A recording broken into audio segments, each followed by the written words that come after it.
In 1891, at the Reichenbach Falls, near Meiringen in Switzerland, Sherlock Holmes finally closed his account with Professor Moriarty, the most dangerous criminal of his generation.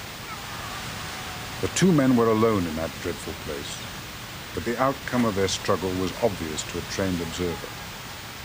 Holmes had achieved the destruction of his arch-enemy only at the cost of his own life.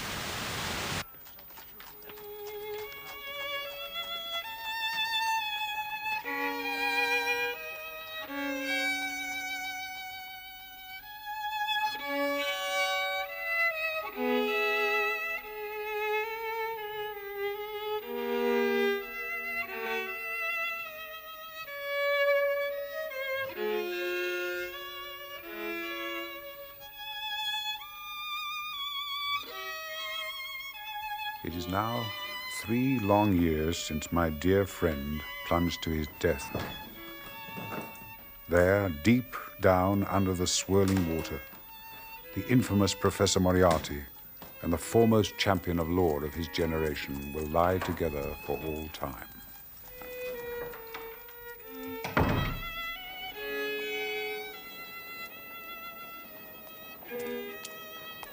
Even now, there is hardly a corner of London that does not remind me of my old friend. I never walked down Baker Street, where we shared rooms for so many eventful years, without it reminding me only too keenly of the past, and the loss of one I shall ever regard as the best and wisest man I have ever known.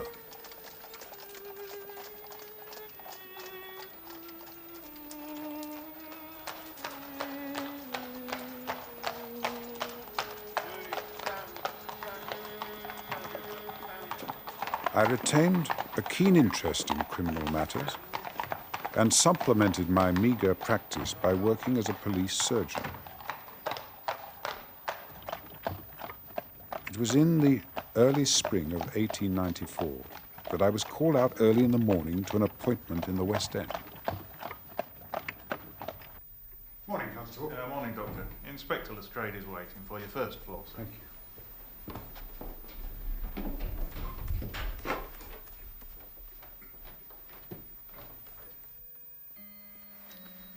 Inspector? Ah, early call, I'm afraid, Doctor. I'm glad to see you. The Honourable Ronald Adair. Oh, not there, sir, if you please. Oh, I'm sorry.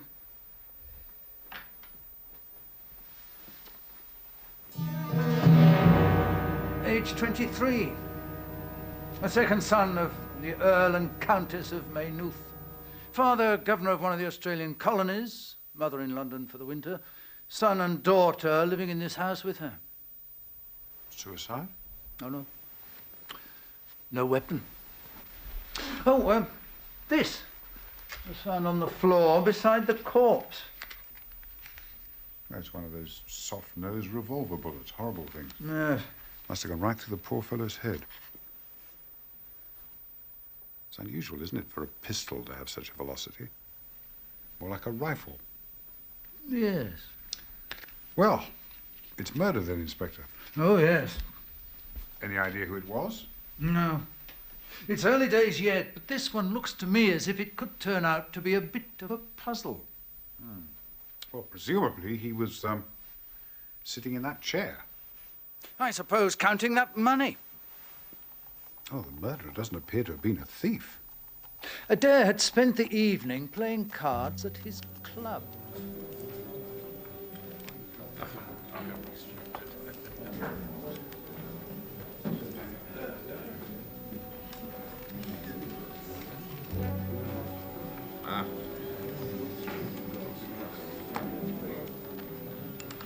Time for one last hand. Oh, yes, indeed. Now we can get our revenge. Thank you.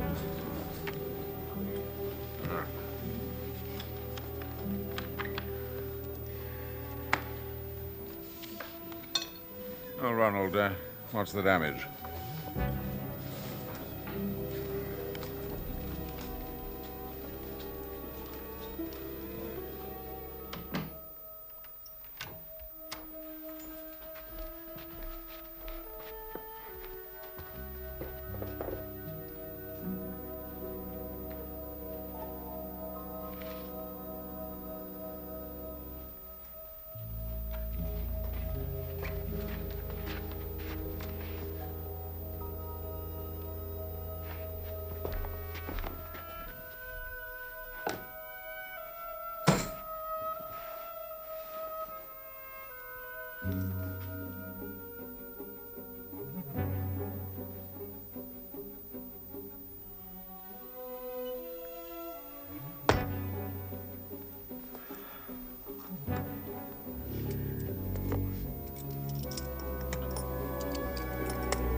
Ronald?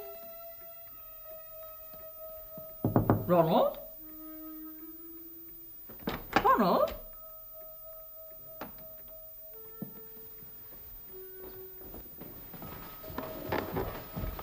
I suppose Ronald couldn't have gone out again. No, my lady.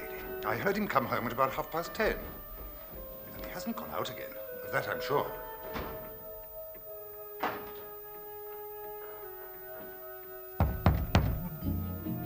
Mr. Ronald. Mr. Ronald, sir. Let's break it down, my lady.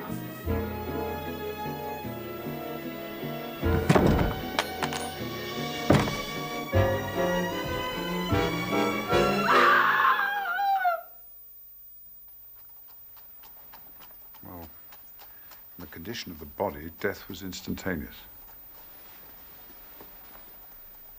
I suppose the murderer came in through the window. Well, the window was open. Strange part of the matter is there were no signs of any intruder. Nothing, inside or out. I wouldn't like to climb up here at night. Must have been a monkey. As you say, Doctor, an impossibility. Looks like the murderer had wings. Well, this sort of case sort of interested our old friend, Mr. Sherlock Holmes. Yes, indeed. What a loss he is, Doctor. Oh, I didn't always approve of his methods, but he was the best amateur there was or ever likely to be. Well, there were times when he even got the better of me. All right, Inspector, if you arrange for our friend to be brought round to the mortuary, I'll conduct an autopsy this afternoon. Yes, indeed, Doctor. Well, see you at the inquest. Till then.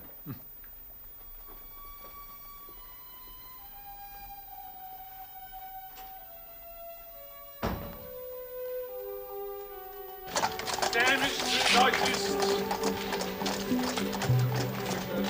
The damage to notice.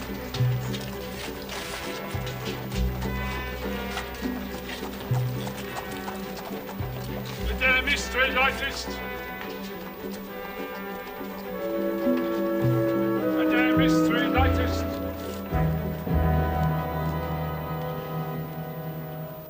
Dr. Watson, you are a police surgeon. Yes, sir. You examined the deceased, Ronald Francis Adair, who is the subject of this inquest, and later conducted a post-mortem on the corpse. I did, sir. Pray, what are your findings? Death occurred as the result of a bullet wound from a .45 revolver. Dr. Watson, I beg you to keep to fact. My business is to establish the facts of this case. I'm sorry, sir, I don't understand.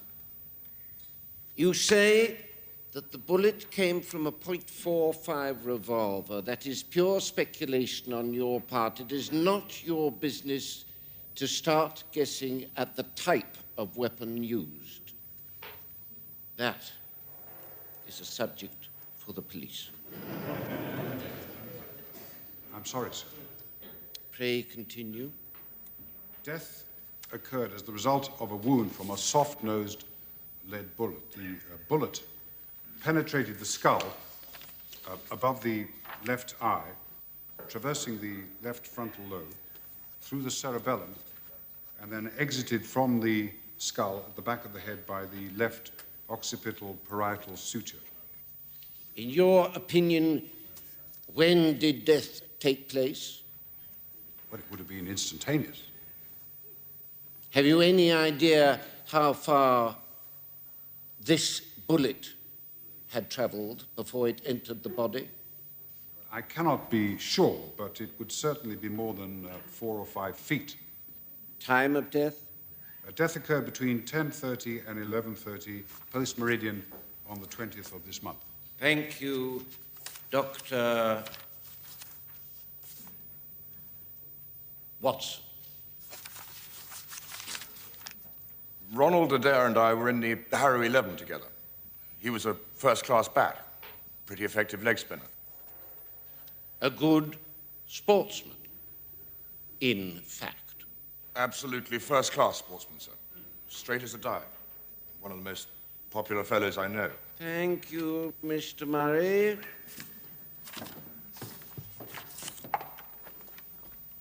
Sir John Hardy. I was Ronald Adair's godfather and a trustee of the estate. Of course, the family is absolutely devastated by this appalling tragedy. I put the boy up for the Bagatelle Club, as a matter of fact. He always enjoyed a game of cards. Win or lose, would that affect Mr. Adair in any way, Sir John? Good Lord, no. Not in the least. He never played such high stakes they could affect him at all. The family fortune is a very considerable one. Thank you, Sir John. You have been a great help. And may I say that evidence from such a distinguished person as yourself is greatly valued by the court. Colonel Moran, you were the last person known to have seen Mr. Adair. Did you know him well? I wouldn't say that I knew Ronald Adair well. Knew his father, Lord Maynooth, very well. Used to play polo together in India. But Ronald... I've seen quite a good bit of it at our clubs over the past few months. We played cards together from time to time. Oh, charming boy. Good manners, intelligent. Matter of fact, he's just the stamp of young fellow I'd like to see joining my old regiment.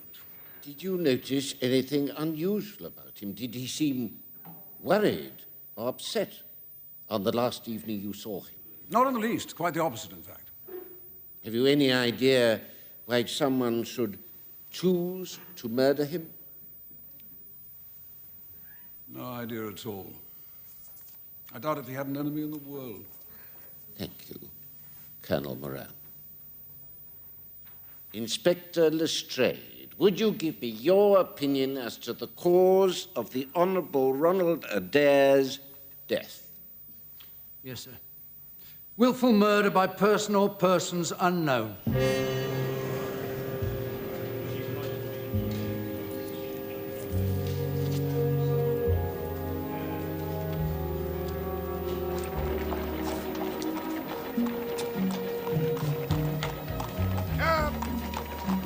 Willful murder by person or persons unknown. Wait, Cab. They're not great. Luke's Grove, Kensington, if you please, cabby.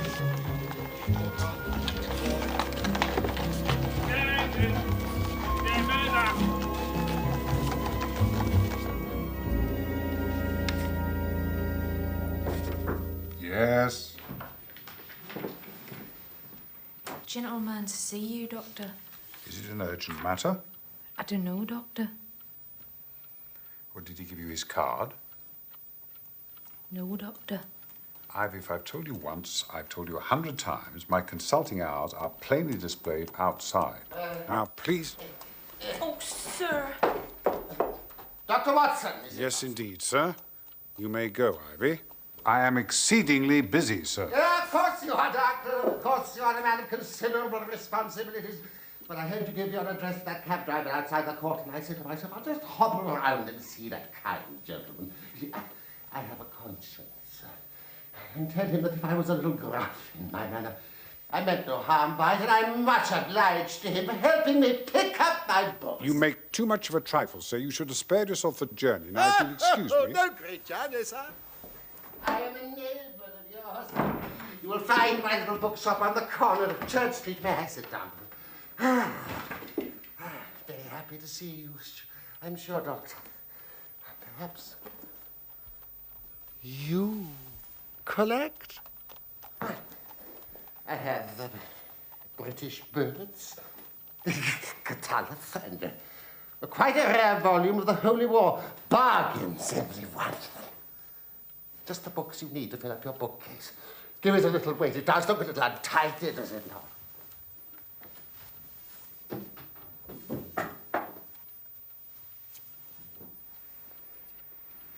Watson, do you mind if I smoke a cigarette in your consulting room?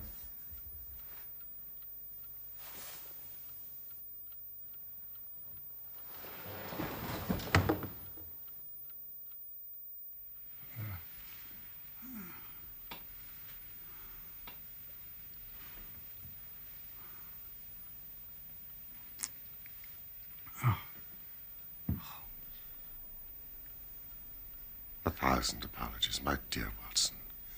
I had no idea that you'd be so affected. Is it really you? Can it really be that you're alive? But are you really fit enough to discuss things? I've given you a serious shock by my unnecessarily dramatic reappearance.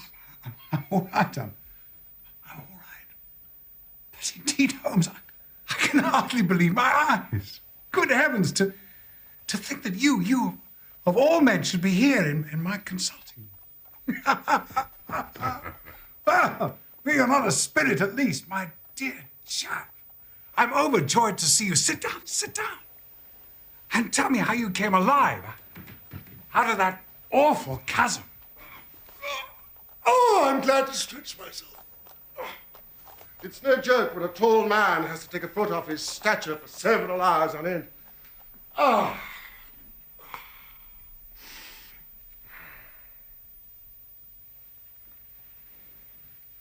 Oh, my dear fellow, we have a hard and dangerous night's work ahead of us.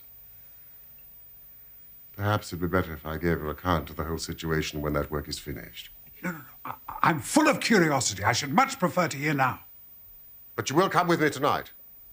When you like, where you like. Ha! Ha! Watson. This is just like the old days. You might have a chance for a mouthful of dinner before we need go. Dinner, of course, but first, you must tell me everything. You sure you're all right? I'm fine. Well, then. About that chasm. I had no serious difficulty in getting out of it for the simple reason that I was never in it. You were never in it? No, Watson. I never was in it. The note that I left on the rock at the Reichenbach Falls was absolutely genuine.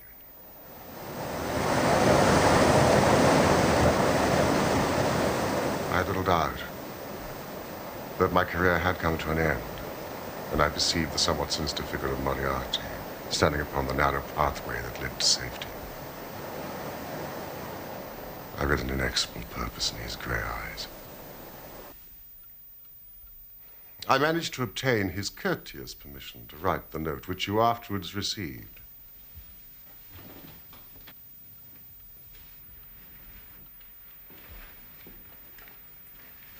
It has remained my most treasured possession. It was a few months later that I read with great interest your description of my death. It was excellently done, a most picturesque and exciting piece of fiction. Well, I'm certainly glad from the bottom of my heart that it was fiction. But what did really happen?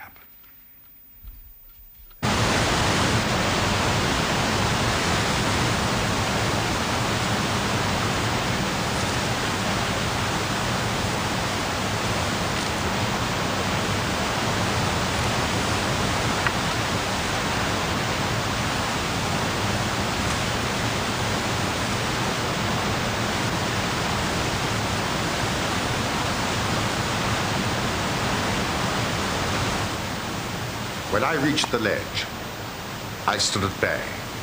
He drew no weapon, but rushed at me and threw his long arms round me. He knew that his game was up and was only anxious to revenge himself upon me.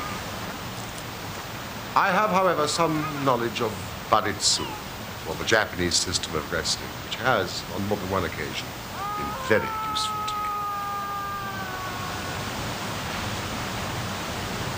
My God. But how did you get away from that place? It was not a pleasant business.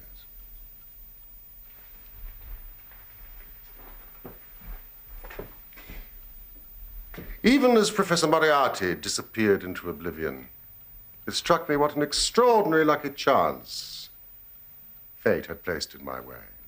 I knew that at least one of Moriarty's henchmen would seek my demise now, with even keener determination to revenge their dead leader.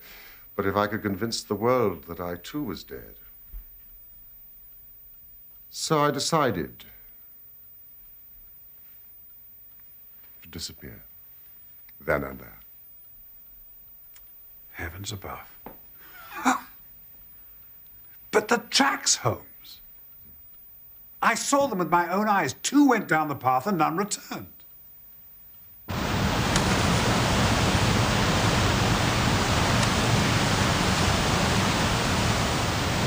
I'm not a fanciful person, Watson. But I give you my word, there were times during that climb when I seemed to hear Moriarty's voice screaming at me from out of the abyss.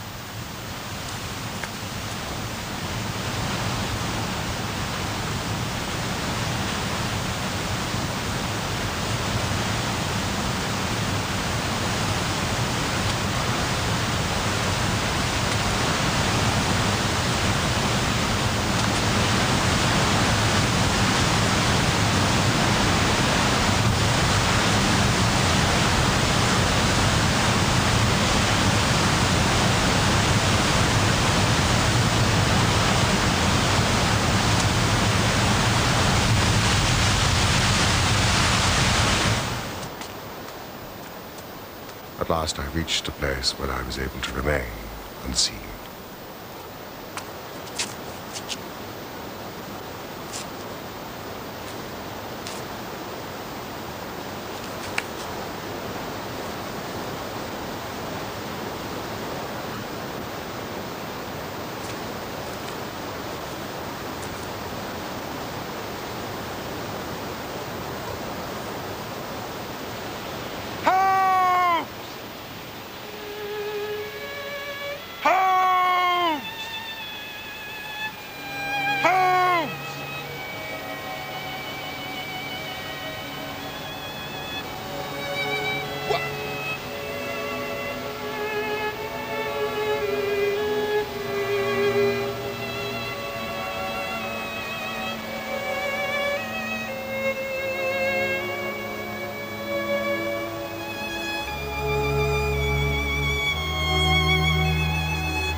From my concealed place, I watched you and your followers investigating in the most sympathetic and inefficient manner the circumstances of my death.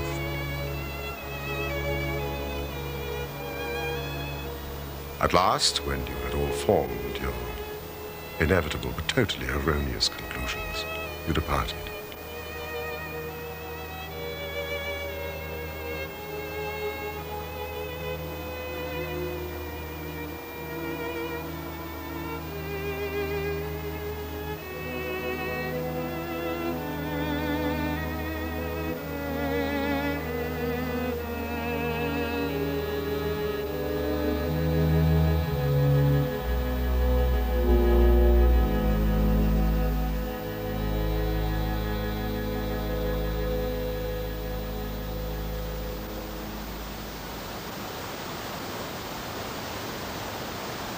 It was time for me to be on my way.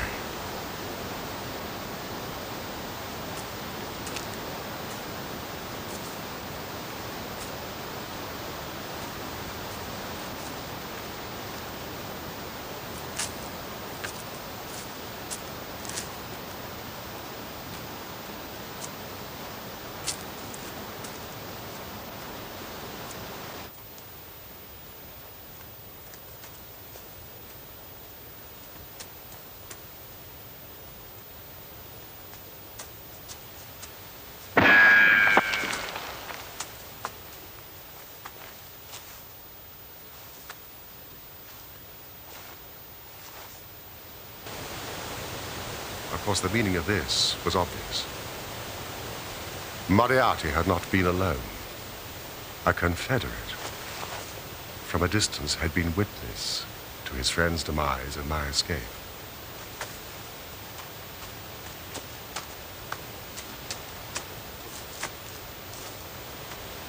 I did not take long to think about it, Watson. I took to my heels and covered 10 miles over the mountains in the pending darkness.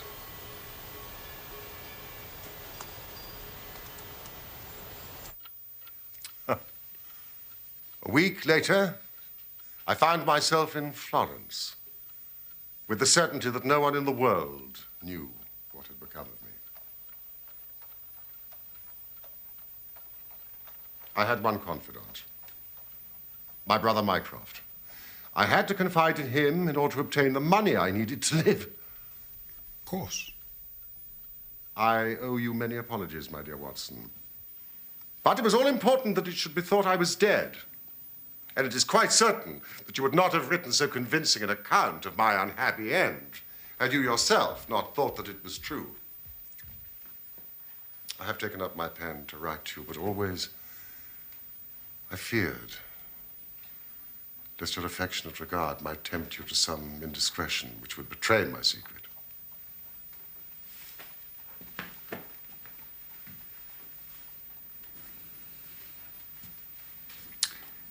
I would have thought I was as trustworthy as your brother. Of course you are, Watson. But you have a kinder heart. But what have you done all these long years? Well, you may have read of the remarkable explorations of a Norwegian called Sigurdsson. But I'm sure it never occurred to you that you were receiving news of your friend.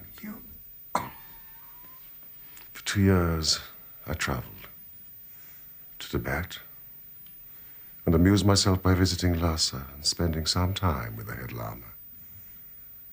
I then moved to Persia and paid a short but interesting visit to the Khalifa in Khartoum, the results of which I passed on to Lord Kitchener and the Foreign Office, anonymously, of course. You mean you actually saw the palace where Gordon was murdered?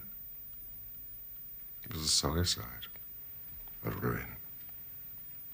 His blood still upon the staircase. Lately, I've been in France, in Montpellier, researching into the coal tar derivatives. Then came the news of this remarkable murder, which not only appealed to me by its own merits, but which seemed to offer some most peculiar personal opportunities. So here I am. Have you been to Baker Street? Yes. I called there this morning in my own person.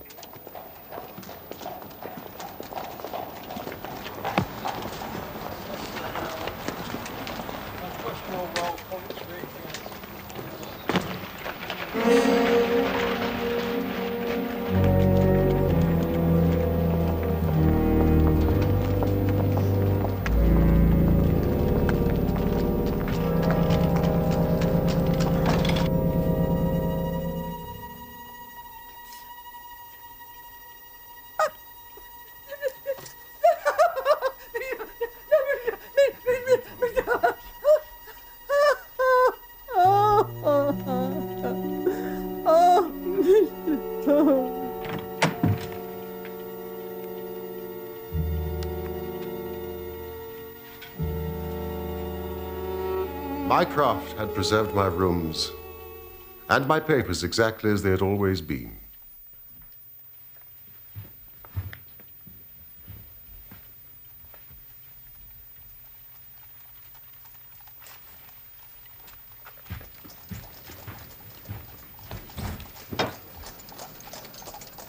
And so it was that I found myself in my old rooms, sitting in my old chair, and only wishing that I could have seen my dear friend Watson sitting in the other chair, which he has so often adored.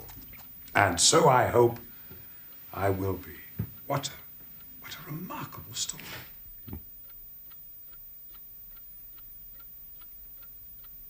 Are you still in possession of your army revolver?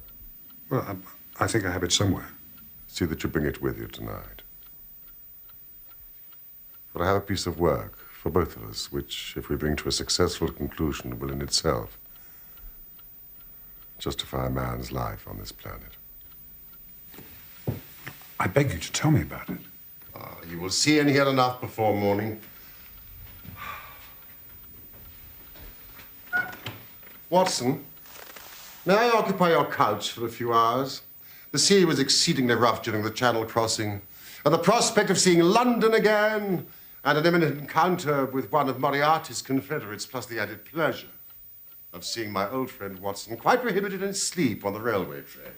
My dear Holmes, please, my bedroom is at your disposal. No, this will suit me very well. I've had harder beds than this in the past few years.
Do you know where we are? Surely that is Baker Street. Exactly.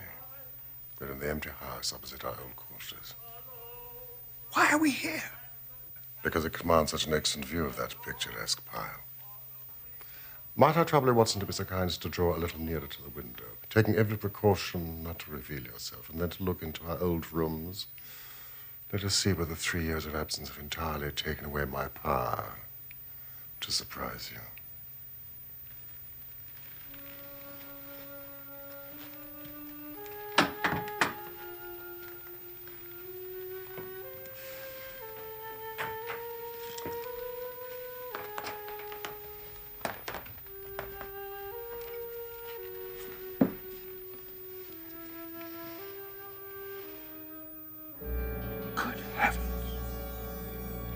It's marvelous.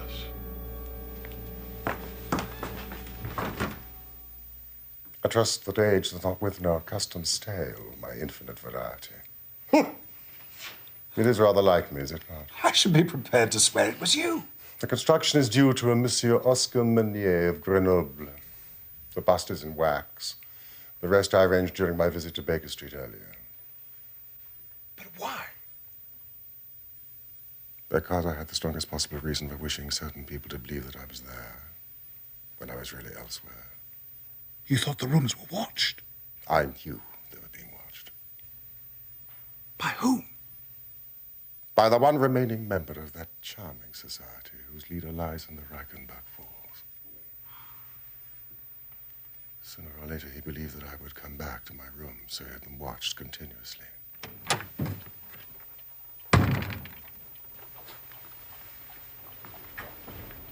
I was observed when I arrived this morning. I recognized the sentinel.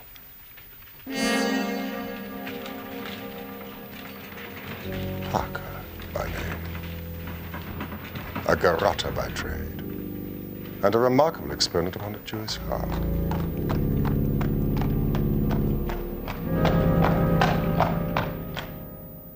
Now I understand the reason for the old bookseller. I care not a jot about Parker, but I cared a great deal about the much more formidable person who was behind him.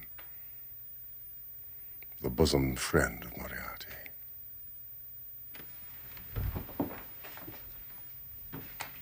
That is the man who is after me tonight.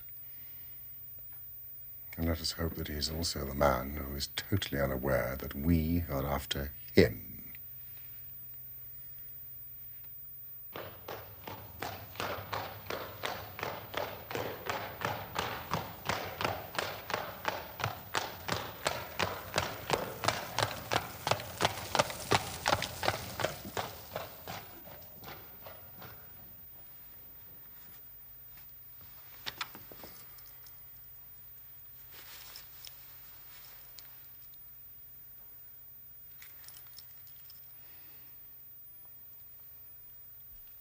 Holmes!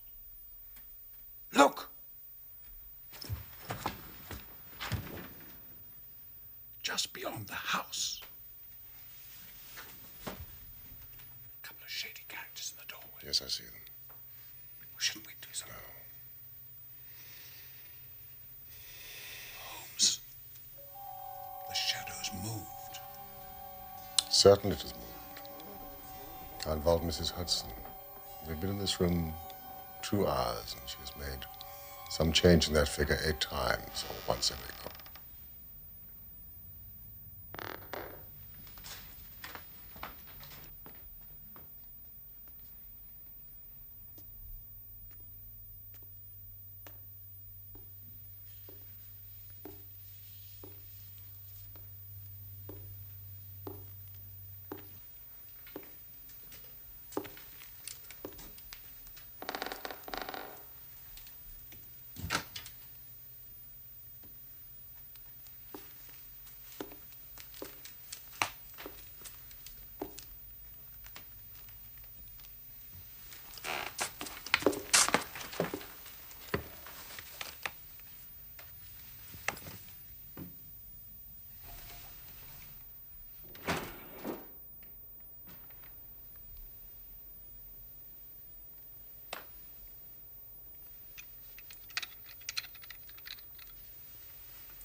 Mr. Holmes! Lestrade, how nice to see you. So it really is you. I had your message. I could scarce believe it. You seem to want some unofficial help. 3 undetected murders in 1 year won't do, you know. Holmes, I know this man. Of course you do, Watson. So does the inspector. Colonel Sebastian Moran. Once of Her Majesty's Indian Army and the best heavy game shot our Eastern Empire has ever produced. I believe I'm correct, Colonel, in saying that your bag of tigers still remains unrivaled. I wonder that my simple stratagem could deceive so old a shikari.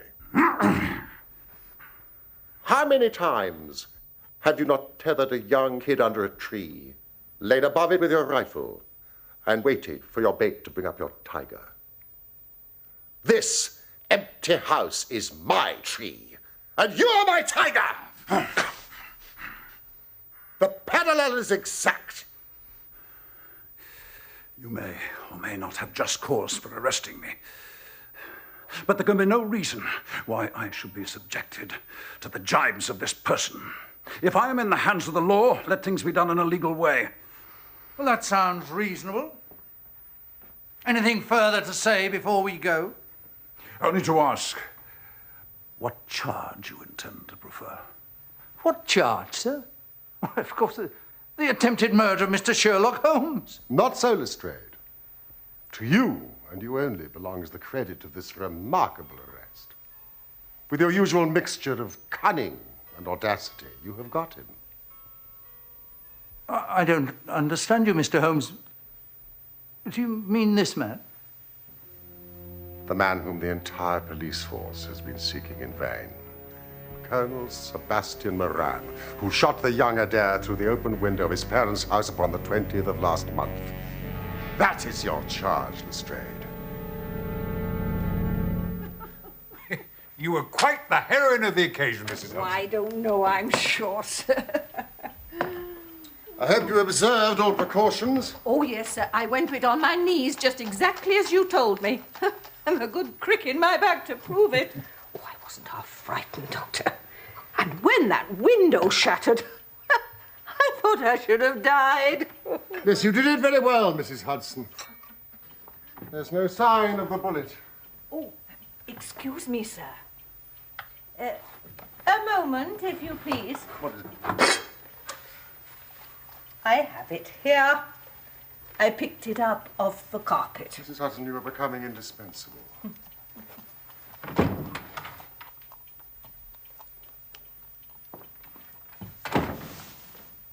A soft revolver bullet. As you perceive, there's genius in that. For who would expect such a thing to be fired from an air gun? It's no ordinary air gun. No, indeed, a remarkable and unique weapon. Noiseless and of tremendous power. I knew Von Herder, the blind German mechanic, who constructed it to the order of the late Professor James Moriarty. Ha! Watson, look at this. The old shikari's nerves had not lost their steadiness, nor his eyes their keenness. The results are appalling. Yes, indeed. Had you heard of the name Moran before Adair's murder? No, I had not. Well, well, well. Such is the price of fame. Would you be so kind as to hand me down my L to M index of biographies, Watson? My list of M's is a fine one. Mind you, Moriarty's name is enough to make any letter illustrious. I seem to remember Morgan, the poisoner.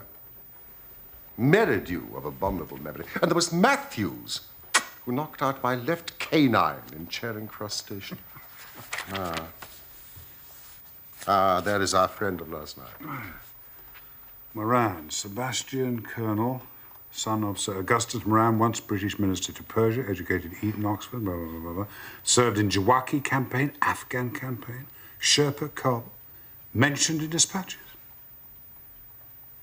The second most dangerous man in London. This is astonishing, Holmes. This is the career of an honourable soldier. It's true. Up to a certain point, he did well. You know, there are some trees, Watson, which grow to a certain height and then suddenly develop some unsightly eccentricity. You will often find it in humans. Whatever the cause, Moran began to go wrong. Without an open scandal, he still made India too hot to hold him. He retired, came back to London, where again he acquired an evil name. It was about this time that he was sought out by Professor Moriarty.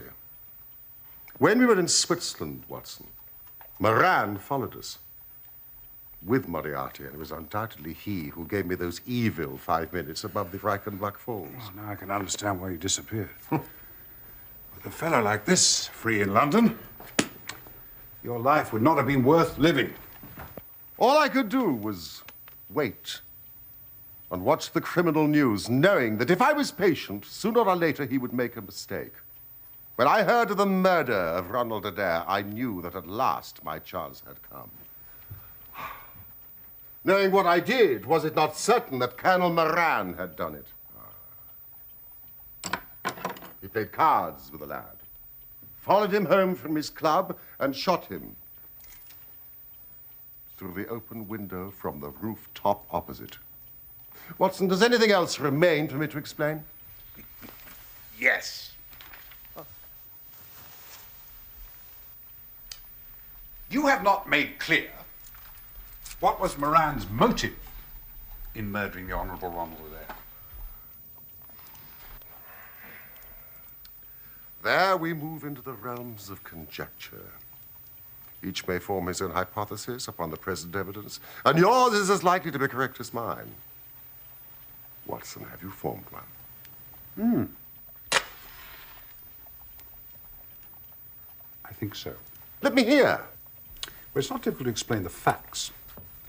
There must have been a considerable amount of money involved, and Moran had undoubtedly played foul. I think that Adair had discovered that he was cheating. Splendid. Very likely he spoke to him privately and threatened to expose him, Moran, unless he voluntarily resigned membership of his club and promised not to play again. Watson, this is excellent. Exclusion from his club would mean ruin to Moran, who lived by his ill-gotten card gains. Therefore, he murdered Adair. Will it pass?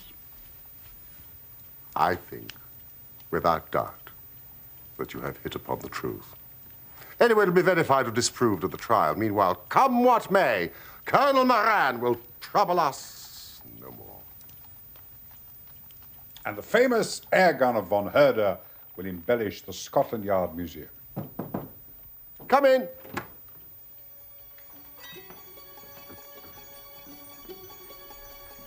Once again, Mr. Sherlock Holmes is free to devote his life to examining those interesting little problems which the complex life of London so plentifully presents.